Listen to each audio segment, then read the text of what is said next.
दोस्तों, स्वागत है आपका आज की बेहद बड़ी और महत्वपूर्ण खबरों में। आज की खबरों में सबसे पहले जानेंगे जन धन खाते के बारे में। प्रधानमंत्री नरेंद्र मोदी ने देश के गरीब लोगों के लिए जन धन खाते खुलवाए थे, लेकिन अब सरकार लेकर आई है एक और प्लान जिससे आपको मिलेगा सीधा फायदा। विस्तार से जानेंगे पूरी योजना को। अगली बड़ी खबर है प्रधानमंत्री किसान योजना को लेकर। इस योजना के तहत सभी किसान भाइयों को सरकार 6,000 रुपए 3 किस्तों में मुहैया कराती है। अगर आप भी 6,000 रुपए लेना चाहते हैं तो आपके पास है ये मौका। अगली खबर है सब्जियों को लेकर। पिछले कुछ दिनों से सब्जियों के दामों ने आसमान छू लिए हैं। प्याज, टमाटर, हरे धनिये के बाद अब आलू की कीमतों ने तोड़े सारे रिकॉर्ड। अगली खबर है लॉकडाउन 4 को लेकर। लॉकडाउन 4 में अब जिम वालों के लिए आई अच्छी खबर। अगर आप भी करते हैं जिम तो अब हो जाओ तैयार, इस प्रकार से जा सकेंगे जिम। दोस्तों, अगली खबर है ट्रेनों को लेकर। रेल मंत्रालय ने लगातार घाटे को देखते हुए लिया बड़ा फैसला। अब ऐसा होने वाला है रेलवे का प्लान। अगली खबर है बैंकों को लेकर। सरकार ने नियमों में किए ये बदलाव। पूरी जानकारी आगे इस वीडियो में मिलने वाली है। अगली खबर है नौकरी को लेकर। ये कंपनी लेकर आई है 30,000 नौकरियां। कैसे करना है आवेदन, पूरी जानकारी विस्तार से बताएंगे। अगली खबर है टिकटॉक को लेकर। अब टिकटॉक यूजर का इंतजार होगा खत्म। इसी के साथ जानेंगे मौसम समाचार। तो दोस्तों, इन सभी काम की खबरों की A to Z जानकारी आपको इस वीडियो में मिलने वाली है। और अगर आप भी डेली मुद्दों से रिलेटेड वीडियो देखना पसंद करते हैं तो वीडियो को एक लाइक जरूर कर दें। तो दोस्तों, बढ़ते अपनी पहली खबर की तरफ। पहली खबर है जनधन खाते को लेकर। केंद्र सरकार ने अपनी सीधी स्कीम का फायदा देने के लिए जनधन खाते खुलवाए थे।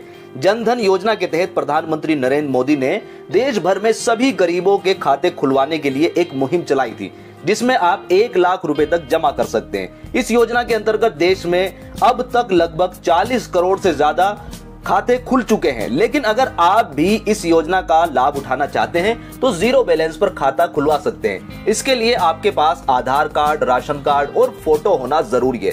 अगर आपके पास ये नहीं है तो आप इस स्कीम का छोटा खाता खुलवा सकते हैं। जनधन योजना में इस स्मॉल खाते की अवधि 12 महीने की होती है। इस दौरान जैसे ही आप ये दस्तावेज जमा कराओगे, आपका अकाउंट स्मॉल से जनधन खाते में परिवर्तित हो जाएगा। दोस्तों, केंद्र सरकार की इस जनधन खाते की योजना के बारे में आपके क्या विचार हैं, कमेंट करके जरूर बताएं।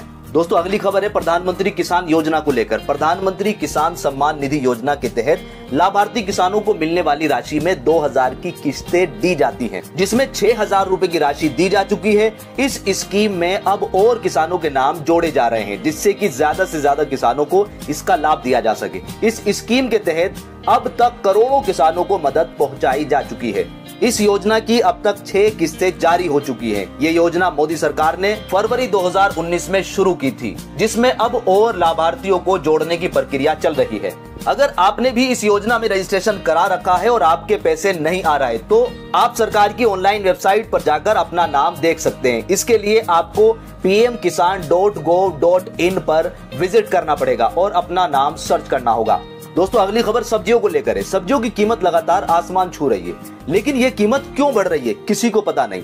आलू के बीज की कीमत इस बार पिछले के मुकाबले इतनी बढ़ गई कि किसानों ने आलू को बोना ही बंद कर दिया। 2065 प्रति हेक्टेयर पर आलू उगाने के लिए 4,500 रुपए प्रति क्विंटल बीज मिलने से किसान बहुत उदास हैं। लेकिन आलू बेचने वाले इस बार बहुत खुश हैं, क्योंकि पिछले साल जो 50 किलो की बोरी 900 रुपए में बिकती थी, इस बार उस बोरी की कीमत 1,700 रुपए से भी ज्यादा हो गई है। आलू की कीमत बीते सप्ताह 600 रुपए से 800 रुपए प्रति क्विंटल थी, लेकिन एक सप्ताह बाद ये कीमत 1,400 रुपए से 1,600 रुपए प्रति क्विंटल हो गई है। दोस्तों, क्या आपके यहाँ भी सब्जियों के दाम आसमान छू रहे हैं, कमेंट करके जरूर बताएं। दोस्तों, अगली खबर है जिम और साप्ताहिक बाजार को लेकर। कोरोना संक्रमण की वजह से पिछले 6 महीने से जिम पूरी तरह से बंद है, लेकिन अब उनके लिए अच्छी खबर आई है। दिल्ली सरकार ने अनलॉक 4 में जिम और योग सेंटर खोलने की इजाजत दे दी है।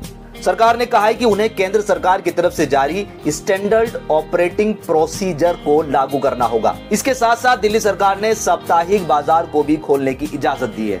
दिल्ली सरकार अब सप्ताह में एक बार लगने वाले बाजार को कुछ रेस्ट्रिक्शन के साथ खोलने जा रही है। दोस्तों, क्या आप भी जिम के खुलने का इंतजार कर रहे हैं, कमेंट करके जरूर बताएं। दोस्तों, अगली खबर है रेलवे को लेकर। कोरोना वायरस की वजह से घाटे में गई रेलवे अब अपनी आर्थिक स्थिति सुधारने में लग गई है। रेलवे अब रेलवे के अस्पताल बंद करने जा रही है। वहीं पर मालगाड़ी को जीरो बेस टाइम के साथ चलाना और पार्सल ट्रेनों को बढ़ाने पर विचार कर रही है। रेलवे अब उन पैसेंजर ट्रेनों को बंद करने जा रही है जिसमें आधे से कम सवारी सफर करती है और रेलवे पूरे साल घाटे में रहता है। रेलवे उनकी जगह ज्यादा से ज्यादा मालगाड़ी चलाने पर विचार कर रही है। जिससे कि उसकी आर्थिक स्थिति को अच्छा किया जा सके। रेलवे ने यह भी कहा है कि अगर 200 किलोमीटर की दूरी में कोई बड़ा शहर नहीं आता तो हम उस ट्रेन के स्टॉपेज को खत्म करके उसके स्थान पर पैसेंजर ट्रेनों को चलाने की योजना बना रहे हैं।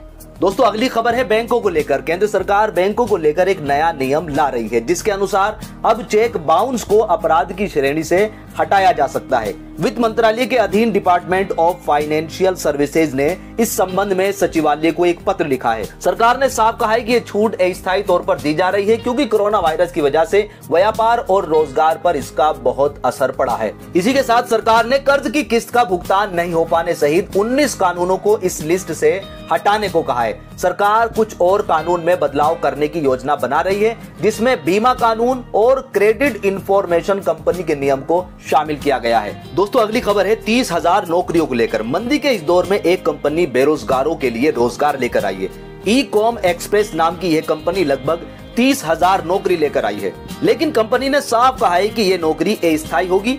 असल में यह कंपनी सामान की डिलीवरी करती है और त्योहार के मौसम में सामान की डिलीवरी बहुत बढ़ जाती है, जिसको देखते हुए ये कंपनी नई भर्ती करने जा रही है। कंपनी ने कहा है कि हमने नियुक्ति की प्रक्रिया शुरू कर दी है और ये प्रक्रिया 10 अक्टूबर तक जारी रहेगी। इससे पहले कंपनी ने पिछले साल 20,000 लोगों को नियुक्त किया था। ई कॉमर्स का मानना है कि उसके कारोबार का बड़ा हिस्सा त्योहारों के दौरान आता है, जिसके लिए कंपनी ने बहुत बड़ा निवेश किया है। दोस्तों क्या आप भी इस कंपनी में जॉब करना चाहेंगे? कमेंट करके जरूर बताएं। दोस्तों अगली खबर है साइबर क्राइम को लेकर। दिन पर दिन साइबर क्राइम बढ़ता जा रहा है, जिसमें एक और नया मामला सामने आया है, जिसमें 2 ठगों ने लगभग 11,000 सिम कार्ड को बेचकर ठगी की है। यह मामला ग्वालियर का है, जहां पर 2 ठगों को गिरफ्तार किया गया है। पूछताछ में पता चला है कि ये दोनों एक मोबाइल कंपनी में काम करते थे, लेकिन नौकरी छोड़कर ये इंटरनेट से फर्जी आधार कार्ड बनाकर सिम कार्ड को एक्टिवेट कर लेते हैं, फिर उन सिम कार्ड को हजारों रुपए में बेच देते हैं। ये मामला तब खुला जब एक एजी अफसर को उन्होंने सिम कार्ड बेच दिया,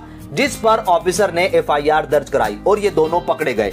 इन्होंने बताया कि ये बिचौलिया की मदद से सिम बेचते थे और अब तक लगभग 11,000 सिम कार्ड बेच चुके हैं। दोस्तों अगली खबर है टिकटॉक को लेकर। चीन की कंपनी बाइडांस के शॉर्ट वीडियो ऐप टिकटॉक को खरीदने की रेस से अमेरिका की दिग्गज आईटी कंपनी माइक्रोसॉफ्ट बाहर हो गई है। टिकटॉक ने अमेरिका में अपनी कंपनी को बेचने के लिए ओरेकल को चुना है। बाइडांस अमेरिका में टिकटॉक के कारोबार को बेचने के लिए ओरेकल और माइक्रोसॉफ्ट दोनों से बातचीत कर रही थी। अमेरिकी राष्ट्रपति डोनाल्ड ट्रंप ने चीन के बाइडांस का अमेरिका में कारोबार बेचने के लिए 15 सितंबर तक का वक्त दिया था। माइक्रोसॉफ्ट ने रविवार को बताया कि बाइडांस ने उसका ऑफर ठुकरा दिया है। दोस्तों क्या आप भी भारत से टिकटॉक के बैन हटने का इंतजार कर रहे हैं? कमेंट करके जरूर बताएं। दोस्तों बढ़ते अपने मौसम समाचार की ओर कि अगले 24 घंटे के दौरान दक्षिणी तटीय आंध्र प्रदेश, तेलंगाना, उत्तरी आंतरिक कर्नाटक, उत्तर पश्चिमी हिमालय, पश्चिमी बंगाल, सिक्किम, असम और मेघालय में मध्यम से भारी बारिश की गतिविधियां बरकरार रहने की संभावना है। दक्षिणी कोंकण गोवा, तटीय कर्नाटक, पूर्वी और उत्तर पूर्वी बिहार, विदर्भ, मराठवाड़ा, अंडमान निकोबार द्वीप समूह और अरुणाचल प्रदेश में कुछ स्थानों पर हल्की से मध्यम बारिश के बीच 1-2 स्थानों पर भारी बारिश हो सकती है। केरल, तमिलनाडु, रायलसीमा, मध्य प्रदेश, गुजरात, छत्तीसगढ़, उड़ीसा, गंगी, पश्चिमी बंगाल और पूर्वी उत्तर प्रदेश में कुछ स्थानों पर हल्की बारिश के साथ 1-2 स्थानों पर मध्यम बौछारें गिर सकती हैं।